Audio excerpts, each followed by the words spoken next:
Well, good afternoon, folks. Welcome back to the channel. My name's Lee, your virtual airline pilot. I'm back with you again with the first of this week's reviews. We're back in Europe. We're in Switzerland, and this is Geneva Contrin International Airport in Switzerland, Lima Sierra Golf Golf. This is a new payware scenery, and this version by JETSTREAM Designs came out recently. We're currently looking at version 1.1.0 for the PC version of Flight Simulator 2020. The download comes in at 140 meg and it installs at 2.5 gigs. Currently available from Sim Market, priced at €22.80, which equates to roughly $24.11 US or £18.91 UK.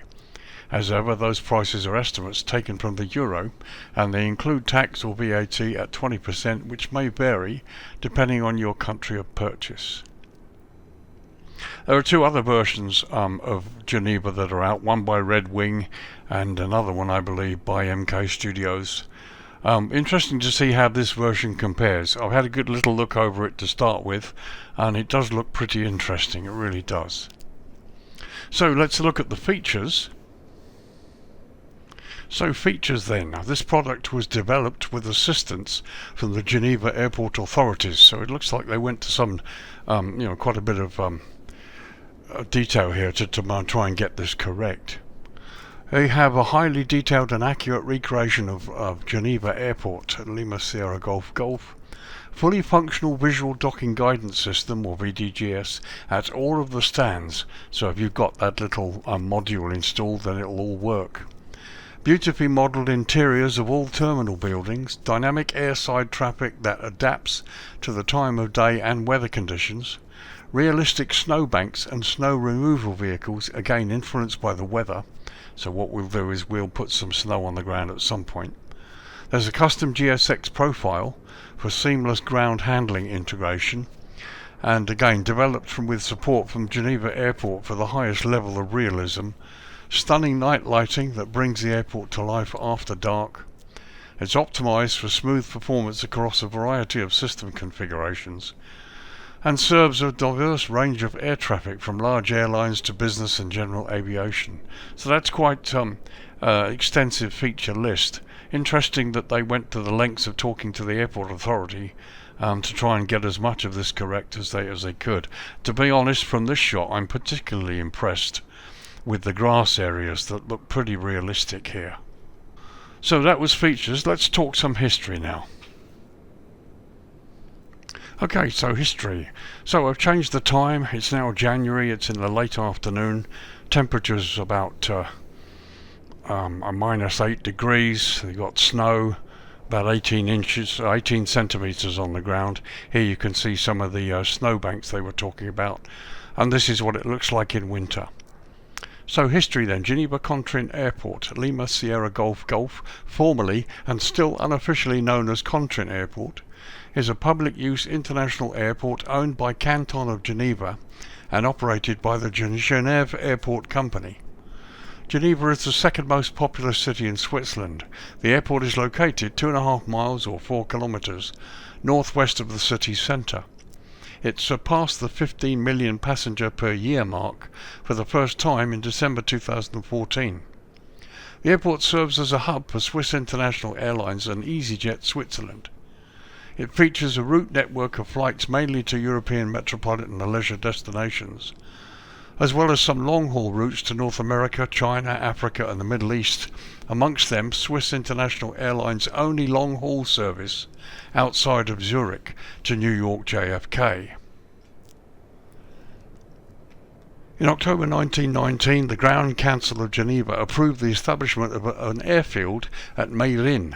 A simple airfield was established in Contrin, near the city of Geneva, covering an area of 130 acres or 54 hectares. From 1926 to 1931, the airfield's wooden sheds were replaced by 3 concrete hangars. At the time, there was a small amount of air traffic, with Lufthansa flying from Berlin to Barcelona via Halle, Leipzig, Geneva and Marseille. Swissair also flew Geneva-Lyon-Paris route through a code-sharing agreement with Air Union. By 1930, there were 6 airlines that flew to Geneva Airport on 7 different routes. 1937 saw the construction of the first concrete runway.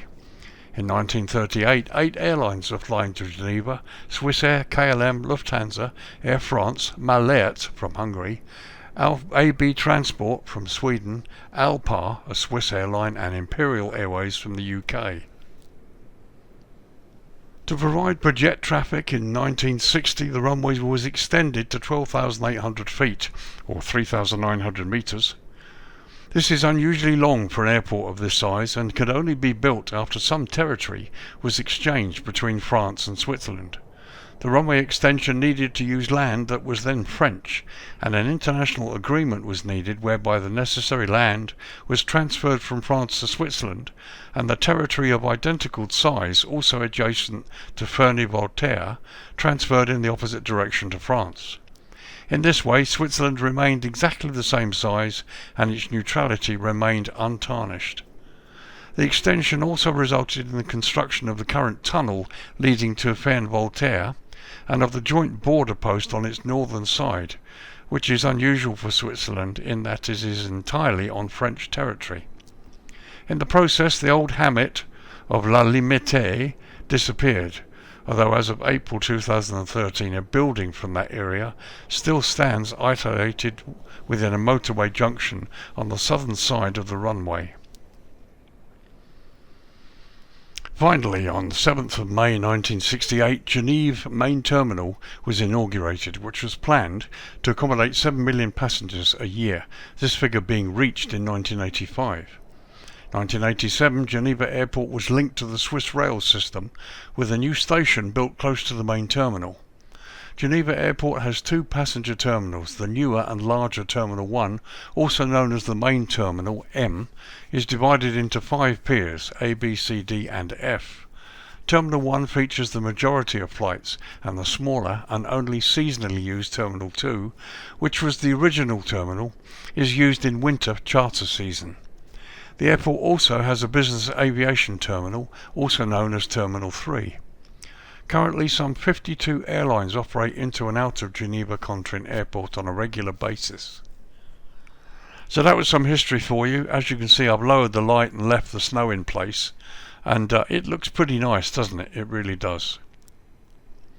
So let's have a look at this runway situation here and see how it compares to the charts, and see if the NAVAIDS and everything is as per the charts, see what sort of a job they've done. Okay, so runways. So we've lowered the lighting. It's now 5:15 in the evening. The snow is gone. We're back to normal time. Geneva Airport operates a single runway, 2204, measuring 12,795 feet or 3,900 meters, and it's made from concrete. The airport lies at an elevation of 1,411 feet or 430 meters and sits within the GMT UTC plus 1 hour time zone. Now, Switzerland, like most European countries, does indeed observe daylight saving time, or DST, which currently now is not in operation, just like the UK, and so the airport currently remains 1 hour ahead of the UK. So here we are looking down the throat of runway 22, looking towards the southwest. Runway 22 features high-intensity runway lighting, high-intensity airfield lighting system version 2, touchdown zone lighting, runway end identifier lighting system, centerline lighting and precision approach path indicators on the left side.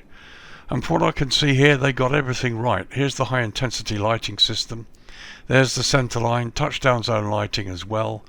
There you've got the 2 flashing white lights, the runway end identifier lighting system, and there you've got the PAPIs on the left as well. So all looks correct. The approach lighting system here is as per the chart as well. I'm looking at the chart now, and this is all in place.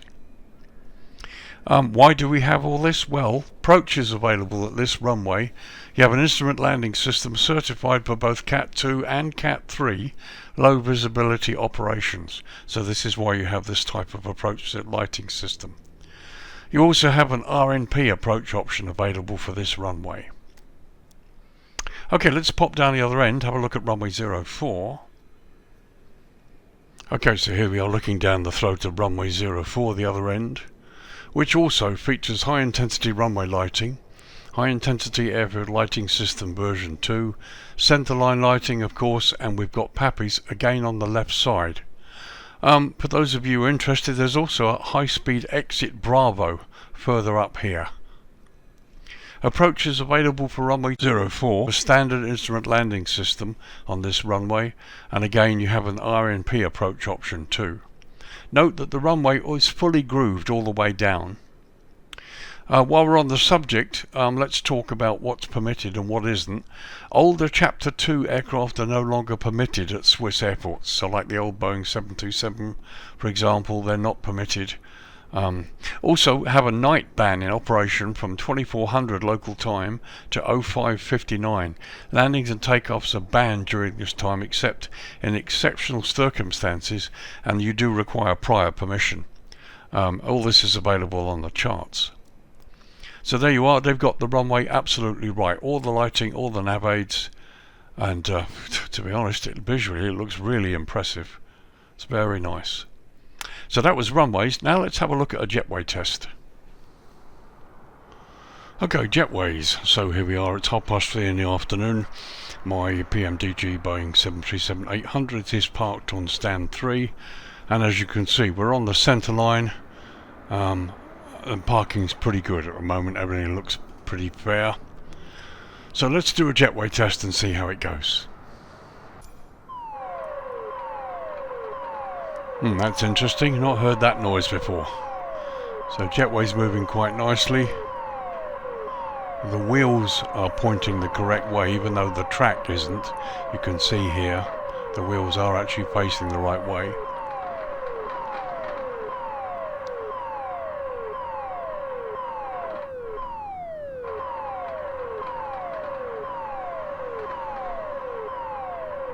It's looking good.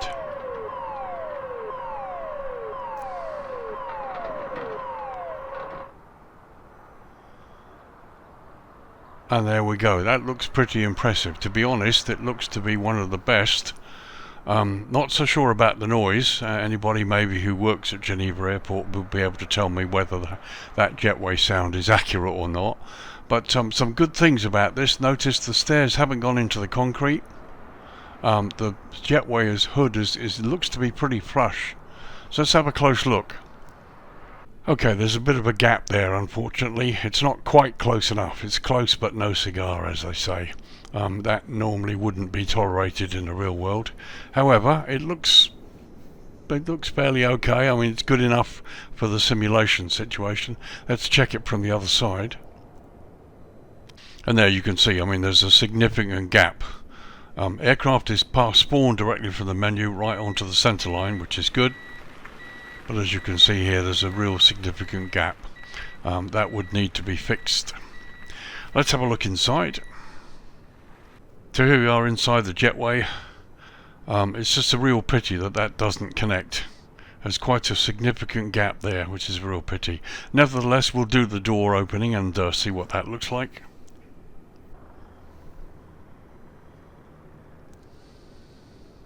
So that's fine, the door opening is perfectly okay.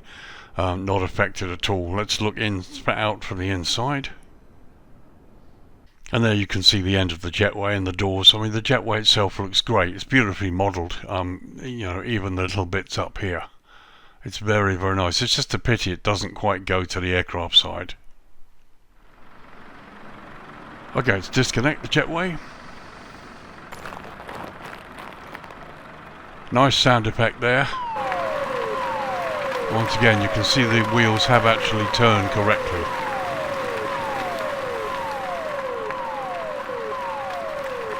And it's nice to have the flashing beacons here as well.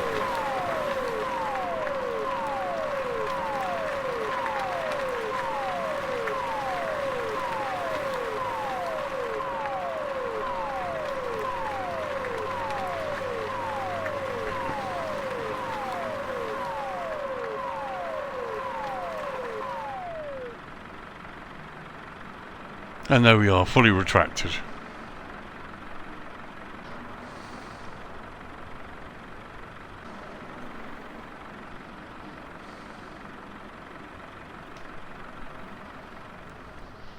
So there you go, that was the Jetway test, which to be honest was pretty successful apart from the gap that's at the side of the aircraft. If they can fix that, you've got pretty much an almost perfect Jetway.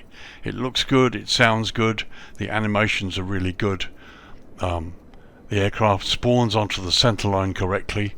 Everything about this Jetway test is good except the gap towards the side of the aircraft, which needs to be looked at. So there you go, that was the Jetways. Let's get down to the airport proper now and see how it compares with others that we've looked at in the past.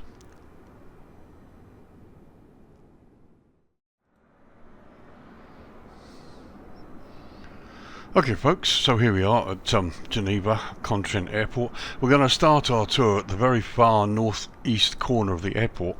Before we do, here's the threshold of 22 and the turn away, and here are the roads. These are the airside roads. Here's the tunnel that goes under the roadway. I was having a look to see if it's open, but actually it's not. It's sealed here in terms of the scenery, which is a pity. I mean, many of the people who do tunnels for sceneries have them open, but we've got lighting system here as well. But it all looks pretty good.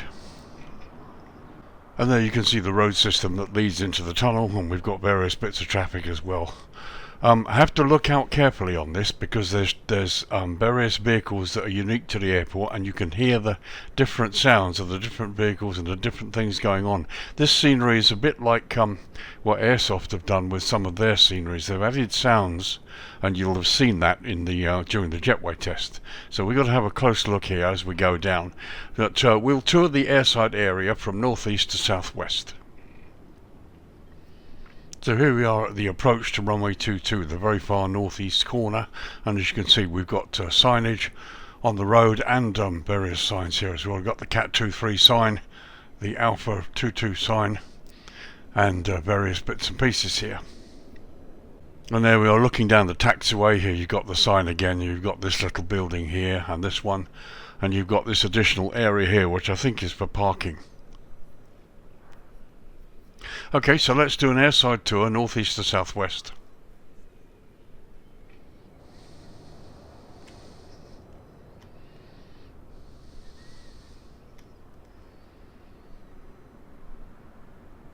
So here we are going down taxiway Alpha. There's the tunnel and the road bridges that you've seen we looked at a moment ago. As you can see, I really like the grass area and the way this has all been modelled. To be honest, it looks really quite impressive. So you've got various buildings and bits and pieces. Pretty much everything is textured.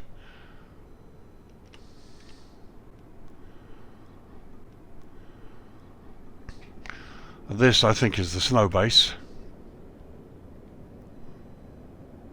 Yes, indeed.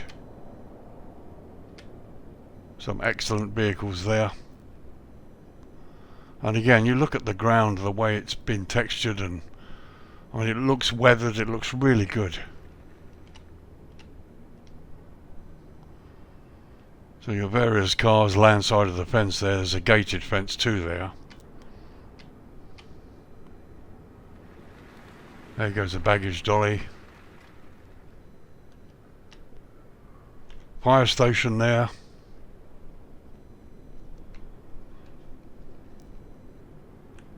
So here's the stand area, and as you can see, the tarmac, the stands, everything looks pretty weathered and sort of well used, as it were. So I've got one or two default sort of FSLTL aircraft sitting around, but these are the satellite piers, and again they look pretty impressive.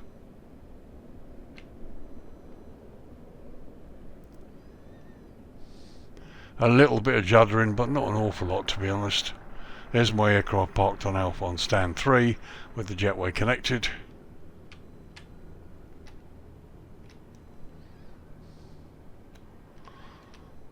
Let's have a look at the tower just before we do. If you look down there to the right, you can see vehicles here.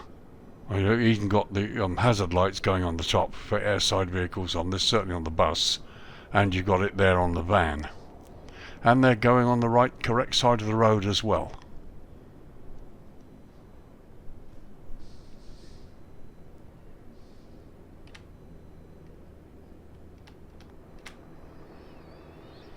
There's the control tower seen from this side. And there's the tower seen from the other side. Let's have a look inside the tower. So there you are, we've got the tower. It's been modelled pretty basically, really. You've got detail on the screens here. And you've got chairs, but we've got no controllers. View outside the windows is okay.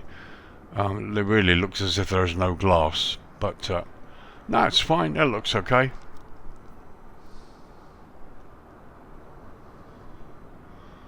So we continue the tour. There you can see those buses we saw a moment ago.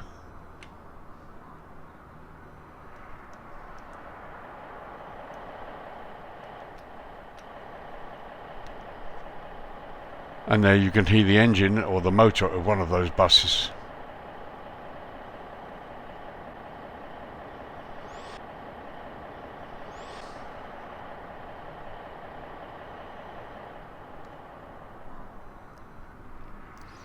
Again, quite a lot of detail.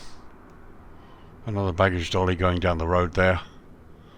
A couple of cargo containers, DHL.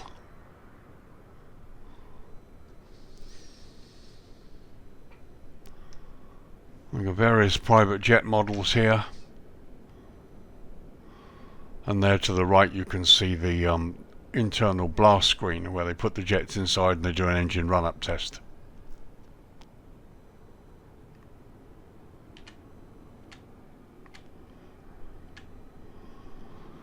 Very nice.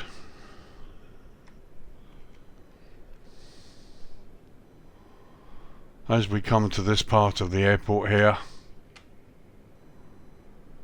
here's the roadway, and look, you've also got, I believe that's a tram or a train. It's a train actually. Animated train.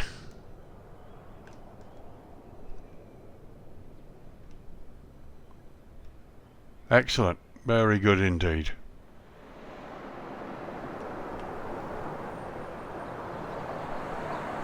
And there she goes. So as you can see here, here's the tram line. This is the very edge of the scenery, but they've still placed some bits and pieces just outside the scenery area there. Little road area there too, and some buildings to the right. Here's another train.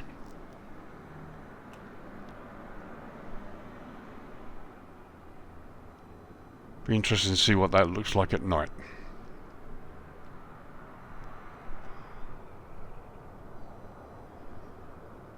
But yeah, I mean the roads are nice there. They're not entirely 3D, but they're not so bad, as it were. We're at the very edge of the scenery here.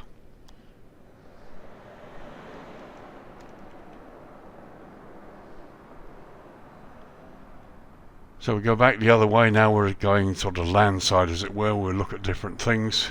Again, you've got roads down there which are actually pretty nicely modelled, even though they're not fully high resolution. Various hotels and buildings here. Again, some nice modelling. There you've got signage, road signage as well.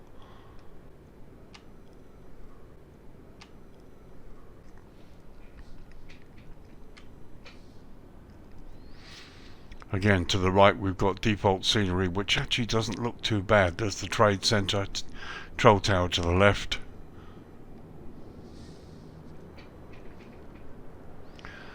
It's nice, and it looks as though they've paid good attention to where to put the trees and the foliage too. Can't see anything terribly interfering with the roads, as it were. Just slow down a bit here. A couple of cars and a bus there, just parked landside. In a little car park there. Nothing out of place that I can see.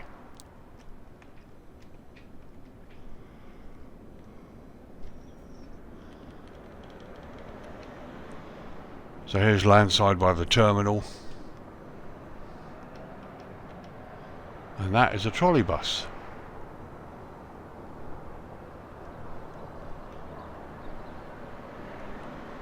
Very nice. There's some nice modelling on this building here. The Geneva Centre, I think it is. The windows look really good as well, to be honest, they really do.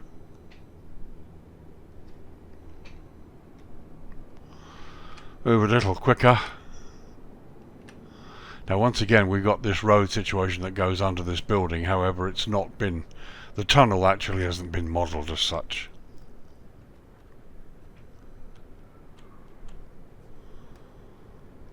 But again, plenty of weathering and texturing. Doesn't look too bad at all.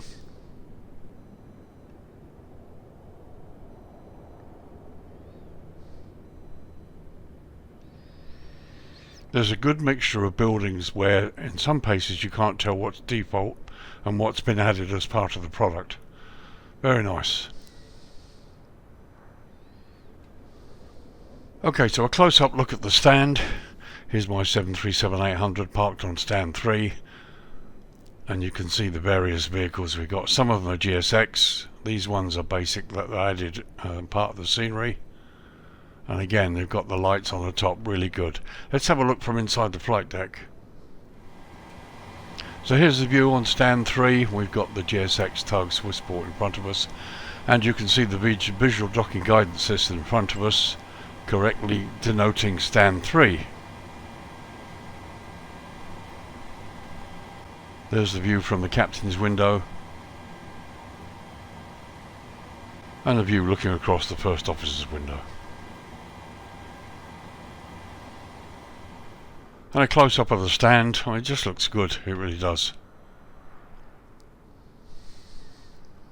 So here we are looking down the road, the airside road there. We've even got the mirror for people to see.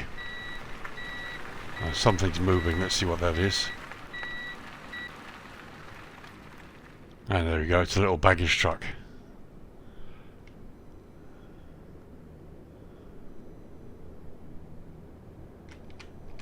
So once again a view down the road. Look at the lovely mountains, the snow-capped mountains in the distance there.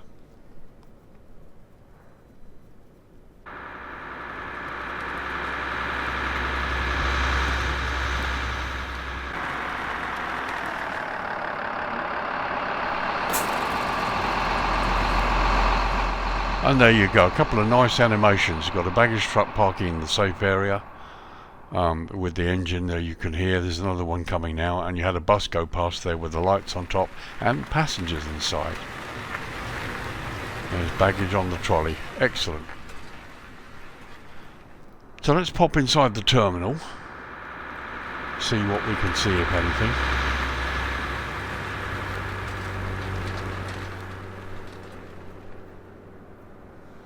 Okay, so here's the gate lounge directly in front of gate 3.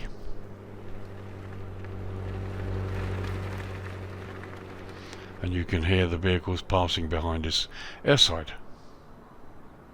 And there's the airside travelator that takes passengers along. And we've got a couple of people there, a couple of passengers up there. We'll have a look in a second. There's the view out to airside. There's my aircraft with the Jetway attached.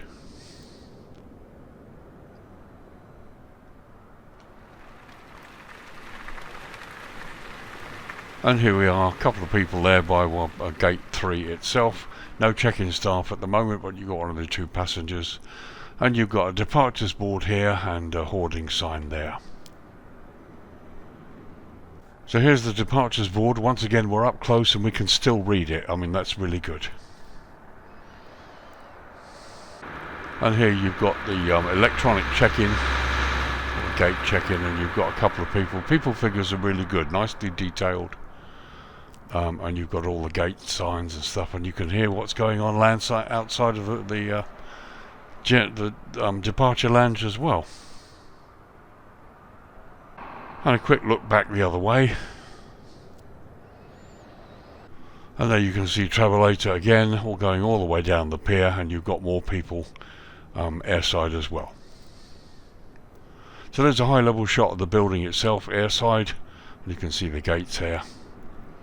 Various vehicle animations, which are really good actually. And then you've got the main building itself. And you've got radar domes here as well, turning as well, which is good. So let's have a look at the satellite piers and see what we've got. Again, you've got the vehicles moving about, which is excellent.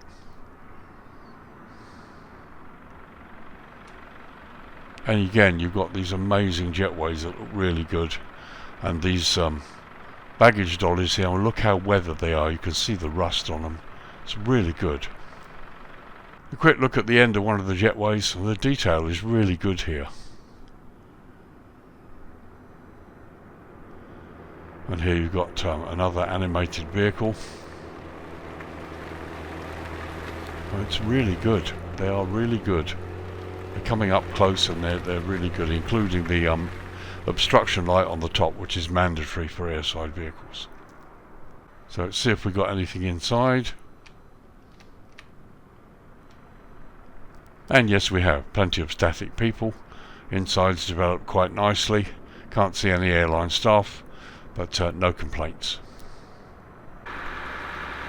Once again, a departures board there to the right, and you've got access to more gates here, and again airside vehicles going by and you can hear them. And you've got a baggage thing here where you put your bag in to make sure it's the right size. There's one of the buses that takes passengers from the remote stands.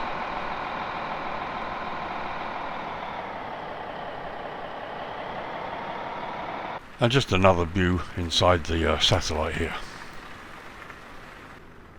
And there you've got a fuel truck. So let's have a look at inside this part of the terminal. Upper level first. Okay, nothing much there. And here on the lower level you've got people and things going on here. Let's traverse up here, see what we've got. We've got the clock there.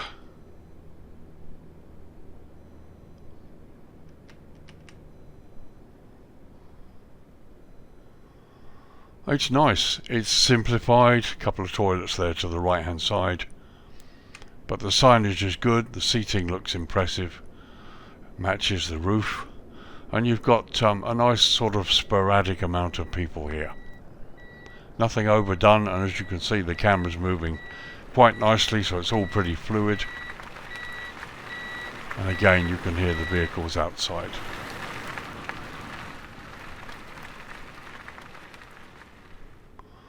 A slight change of scene as we get down here. The seats are a different colour. And you've got a sports bar there and a little restaurant area. Plenty for you to have a look at and enjoy here.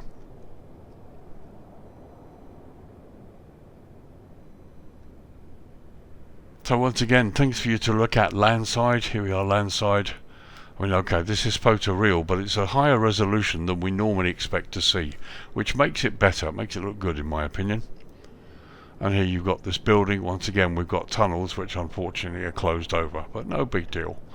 But all of these buildings look nicely weathered. They look as though they're used. This is an arena, and I believe this is the way it looks in the real world. Hala 7. Hala means hall. You got some kind of hall there, maybe a sports hall, I don't know. Let's have a look from airside. Okay, can't see a lot from airside. The building is interesting to look at, but here you've got the mandatory airside landside boundary fence, which must be 2.9 meters high with the crank neck and has to have razor wire on the top.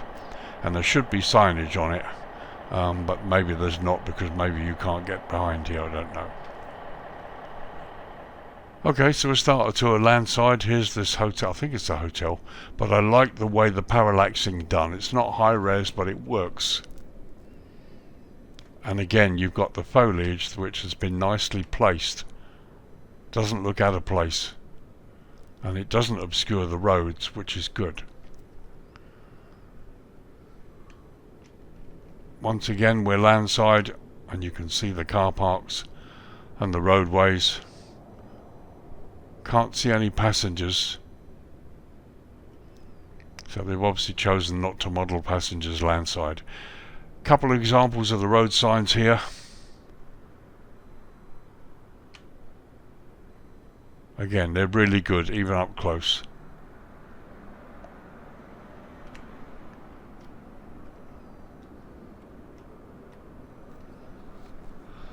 So the roads, I think they work, to be honest. Okay, they're low resolution, but they're a higher resolution than we normally get in a photo scenery, if I can put it that way. But again, some nice quality buildings and weathering wherever you look, and even some cars going down the correct side of the road as well.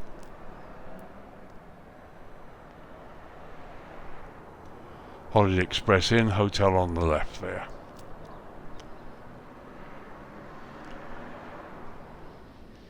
So a quick look at this area on the northwest side of the runway, on the western side of the runway here. Again, it's been developed to a reasonably good standard. Private jet centre.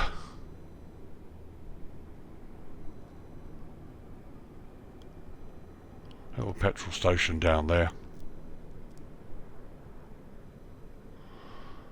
And I suspect that's quite a big hangar.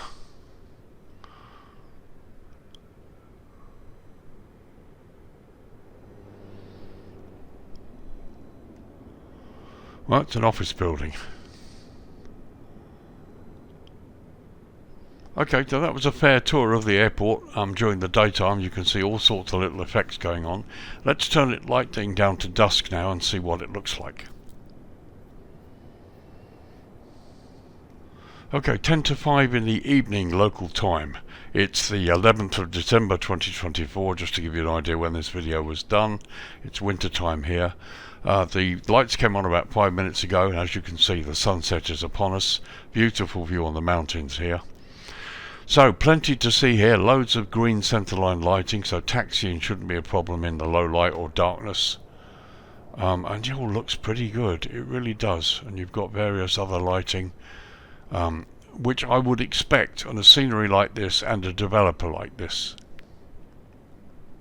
Today we are looking southwest. This is the threshold of runway 04, and you've got this business jet area and the blast screen down here.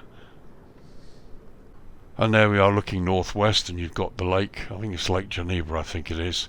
Here's runway 22, and you've got various nice little bits of lighting. It's good to see vehicles as well, with the headlights and the obstruction light. I mean, that's attention to detail for you. But it all looks pretty good from here. Beautiful moon above us. So let's get down to the stand and see what it's like where at the business end of the airport where you're interested in. So here's a shot of the stand. There's my aircraft on stand 3. It's nice, isn't it? It is very nice. You've got the overhead lighting here that's lighting the stand properly. Looks really good. And that's interesting. You see the bus waited for the tug and then it went on. Really good. You don't see that very often. Normally you see, if you get vehicles like that, they go right through each other. But kudos to JETSTREAM Designs for, if they engineered that into the scenery, that's got to be a first that I've seen. There's a baggage dolly there taking empty baggage trucks. Again, you've got this vehicle here, the obstruction light's going and you can see the reflection. This is all really good quality. And look at that, even the headlights reflect off the building. So here's the view from the flight deck. As you can see, it's dusk and you can see the vehicles going along.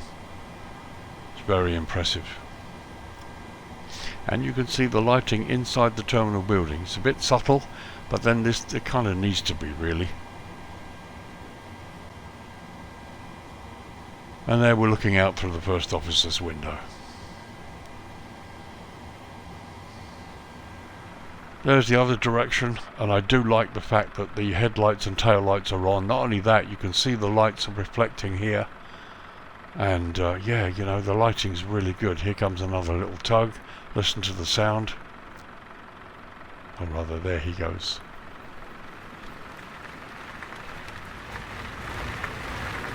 And there you go, with the baggage container.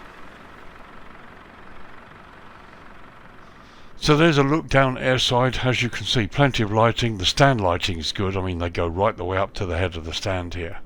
And you've got the visual darkening guidance system that works on all of the stands. There's a lot to really like about this particular version. Let's have a look at the satellite, or one of them at least.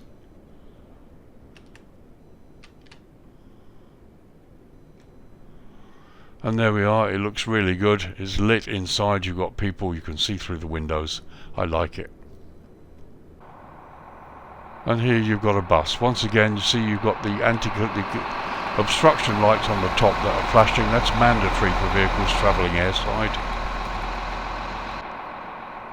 And again, the whole bus is lit.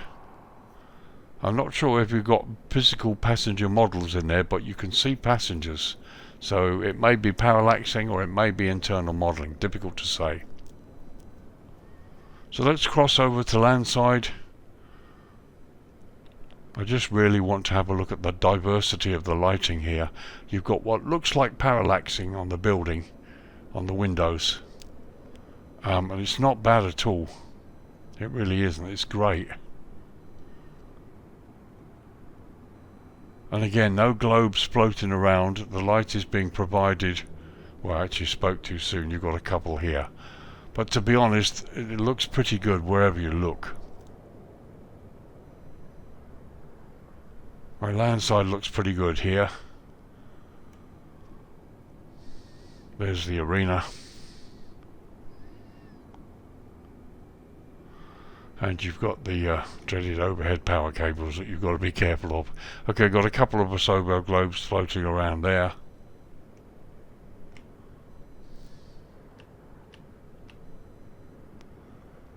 But the detail is very nice and very subtly lit. There's the inside of the building there. Again, people inside there that you can see. Crossing back to airside over here. It's wonderful. It really is very, very nice.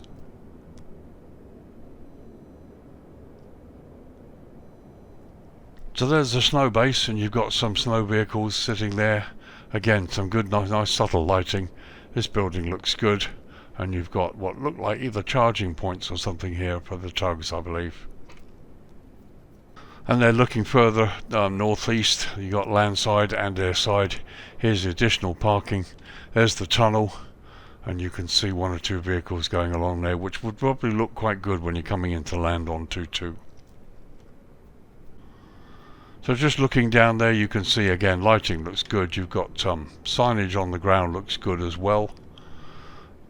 Pretty much all the areas you might need are all lit, and you've got the area also on the west side of the runway also lit. It just looks really good. So that was dusk. As you can see, the night is dropping rapidly. Let's turn it down to night time and see how far the lighting comes up. Okay, 10 PM local time, and as you can see, it looks really nice. The night is upon us. The ramp area, with the lighting on the ramp area, has come up really nice. And to be honest, it's very, very nicely done. It's subtle. You've got subtle changes of colour here. Stand lighting is excellent, and it exudes all over the place here, which gives us a really interesting sort of glow. Again, you've got this lit parallaxing on the buildings, which gives a good effect. So there we are, looking across northeast, across the satellite, couple of the satellite piers. And again, you've got all this really nice lighting everywhere you look. Taxiway signage is great. And once again, your vehicles going around are really nicely animated. The lights are on front and back, and the obstruction lights are going. I really do like that. So there we're looking towards the threshold of 2-2. Here's one of the buses. Again, you can see the obstruction lights going. A couple of vehicles going down the road. The animations are lovely. And here we get a good look at taxiway signage, which is all lit. And again, you can see reflections into the grass areas, which is very, very good. And indeed we have. So here you've got blue airfield edge lights, which weren't too easy to see at dusk. Now you can see them very easily, and they're really nice the way that they've been done. These are the really better ones that I like. And here you've got the WIGWAGS, or what the Americans call runway guard lights. And again, here you can see the signage sitting in the grass, nicely lit with the reflections. Very, very good quality. So very quickly, just a high level shot looking southwest. This is runway 04 threshold, and here you've got part of the city, and see how nicely this all blends in. It really looks the part. And finally, looking towards the north, threshold of runway 22, various buildings and lots of lighting here, and some buildings off airport as well, and there is the lake. Okay, so if I'm on the right position, we bring the dawn up. The sun should come up behind me. Let's have a look at dawn. Okay, 8:35 a.m. and this is what it looks like looking towards the west. The sun's behind us, it's risen up, and you can see this lovely glow on the buildings here. Mountains in the background. It really is a nice location. There's the lake, runway 22 threshold to the left there. And the sun rises in the east over the mountains. Very, very nice. Okay, 10:15 in the morning, time to wrap up this review. Do I like it? Yes, I do. It's at least as good as the other two. The versions by Red Wing, and I think it's MK Studios, I'm not sure. No, it's not MK Studios, this is RD Presets. My sincere apologies. The other two payware versions for Flight Sim 2020, RD Presets and Red Wing.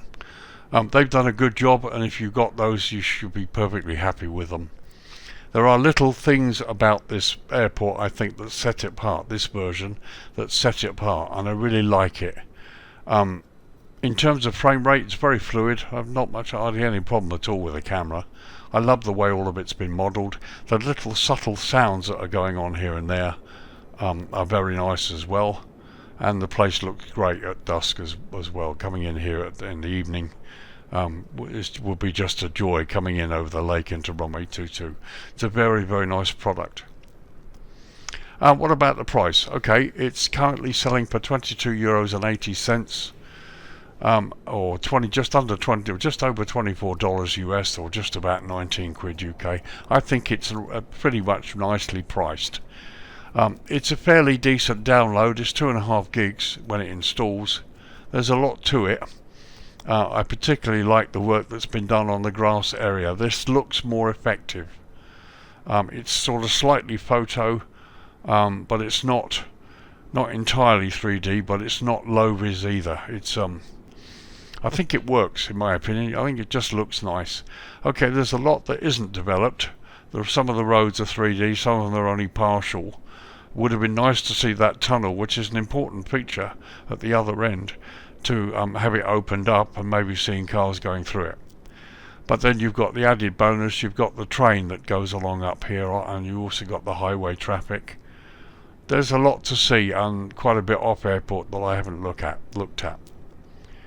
The interior of the terminals have all been nicely modelled, again reasonably basic, nothing fancy, but you've got a few people scattered here and there to give it some atmosphere.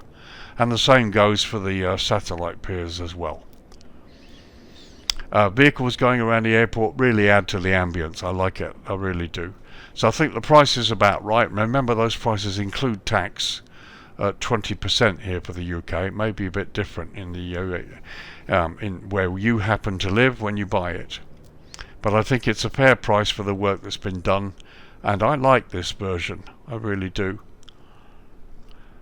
So there you go, folks. That's my opinion. This is Geneva Contrin Airport in Switzerland, Lima Sierra Golf Golf. This is the payware version from JETSTREAM Designs, released fairly recently. You're looking at version 1.1 for the PC version of Flight Sim 2020. Downloads at 140 meg. I mean, it's not huge, but the install is 2.5 gig. So they've managed to pack a lot into the download to make it quick for you, which I think is really quite nice. Currently available from Sim Market, priced at €22.80, which equates to roughly $24.11 US, or £18.91 UK. As ever, those prices are estimates taken from the euro, and they include tax or VAT at 20%, which of course could vary depending on which country you're in. It's a very nice airport. It's been well modelled, lots of attention to detail, weathering and texturing, well, pretty much everywhere. I think it's very nice. Lots to like about it. So there you are, folks. That's the first of this week's reviews. Stay tuned. Later this week I hope to have a look at another very interesting small airport where you can't actually get an airliner in as such. It's a short runway at over 6,000 feet up in the Colombian mountains in South America. A lovely little airport called Manizales La Nubia. A very, very nicely done little scenery. Perfect for ATRs, Dash 8s, and those type of turboprop aircraft. Only open from sunrise to sunset, but then we'll talk more about that when I release the video. But that's to come. I hope you'll enjoy that. So finally, it only remains for me to say thank you for watching, thanks for joining, happy to respond to any comments you might want to make, and also stick around to the end of the video. I am constantly adding to the list of sceneries that I find where the authors have released 2024 compatible versions, and the ones I'm listing are freely available. So if you bought them, typically from people like SimMarket, when you download it, you'll also see a download for Flight Sim 2024 as well as a free version, which I think is great. So I'm constantly adding to that list as a rolling credit at the end of the video as I find them, so look out for that. So it only remains for me to say thank you for watching, folks. My name's Lee, your virtual airline pilot. I will see you in the next video later this week. You take care now. Happy flying, and I'll see you next time. Bye bye now.